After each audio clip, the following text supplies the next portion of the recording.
Кір сабынның 8 пайдасы. Бәріне сәлем. Кір сабынның құны арзан болған соң, оның көп нәрсеге керек екенін ескере бермейміз. Ал біле білсеңіз, оның пайдасы өте көп.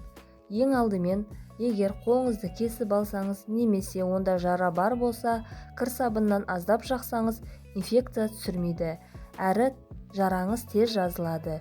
Екінші, көгерген немесе іскен жерге жақсаңыз, көгеру мен домбығу тез кетеді. Үшінші, кір сабын вирустарға қарсы қолдануға болатын тамаша нәрсе. Тұмауратып қалсаңыз, мұрынның бітіп, тыныс ала алмай жүрсеңіз, кір сабын ертіндісіне мақтаны батырып, мұрынның желбезектерін сүртіңіз. Осы әдіспен тұмаудың алдын алуға болады екен. Яғни оксалин майының орнын алмастыра алады.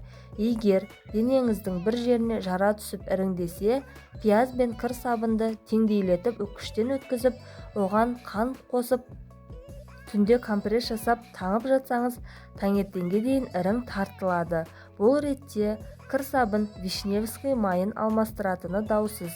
Башпайлар арасын зең басса, аяқты кір сабынмен жақсылап жуып, кептіріп, йод жағу керек. Таңертең және кешке жатар алдында апта бойы аяқты кір сабынмен жуыңыз. Бір айда 2 рет басты кір сабынмен жуып тұрған пайдалы.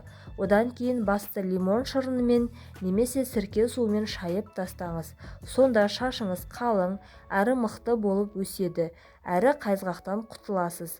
Аяғыңыз жарылып кетсе, 2 литр суға 1 шай қасық сода, 1 ас қасық үккіштен өткізілген сабынды қосып, қатарынан бірнеше күн аяғыңызға ванна жасаңыз.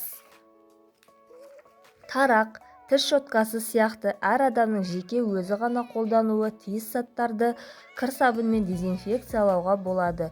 Кешке оларға кір сабынды жағып, таңертең жуып тастасаңыз, бұл әдісті ең болмаса 3 айда 1 рет жасап тұрған дұрыс.